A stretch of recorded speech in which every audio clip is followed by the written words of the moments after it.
What's up, guys? So we got some problems with the troll motor. We're going to be doing a little repair on it. I want to show you guys how to change out the control board on it. That's the issue.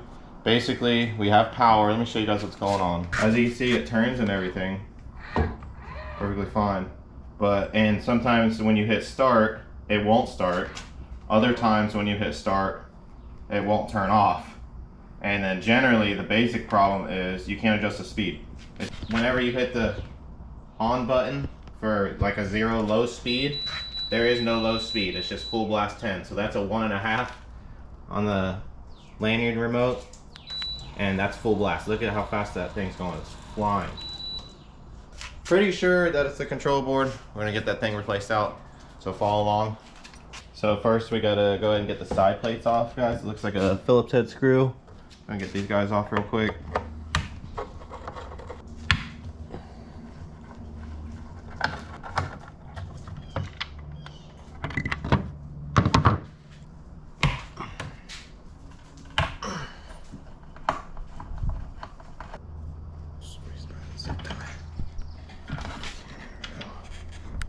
Okay guys, once we got our side brackets off, we're gonna go and pull this up.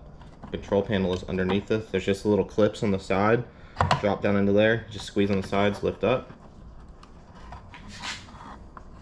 Also, one thing, obviously make sure the power is not on before you do all this. Alright, so this is the control board. Obviously, before we go pulling anything apart, let's go ahead and make sure we have the exact same one. I will leave the description down below for anyone that might need to do this, or I'll leave the site that I got this control board. We're going to check and make sure it just looks visually the same. It's basically the same size. We're going to figure out how exactly this thing slides in. Alright, so we got 2 screws we got to pull off, it looks like. And that's what basically holds the whole board down.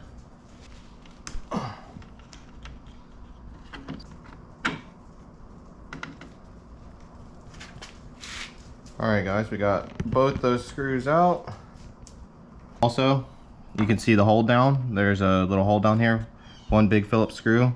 Just pop that loose so that way we can have a little room and space to be able to slide wires, things like that.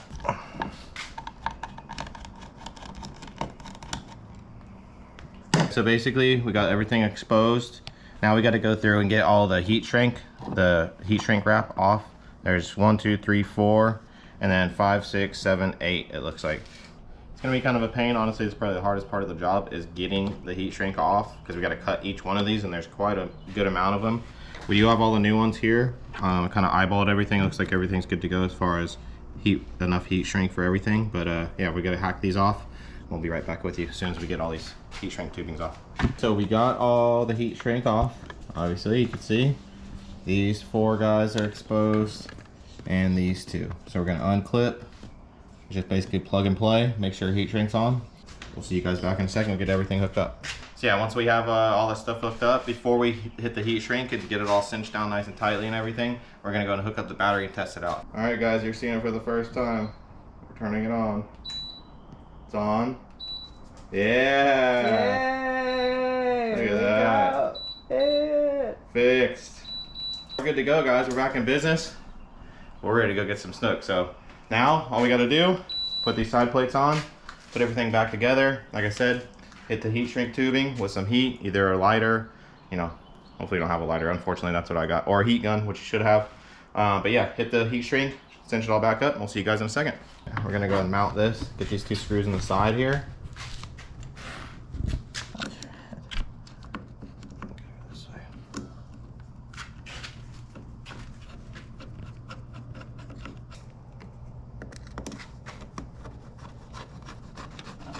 Alright, so next step, guys, we're gonna go take this little wire hole down, get this crimped on. There we go. See?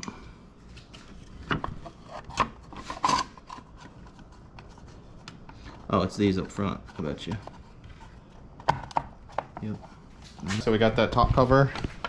Got the top cover on. We're going to go and get the side covers on. Yeah, guys, we're about to be back in business. Yeah, I don't know how much Minn Kota would have charged for that repair, but I can tell you one thing: we would have been without the troll motor for months and months. I guarantee that.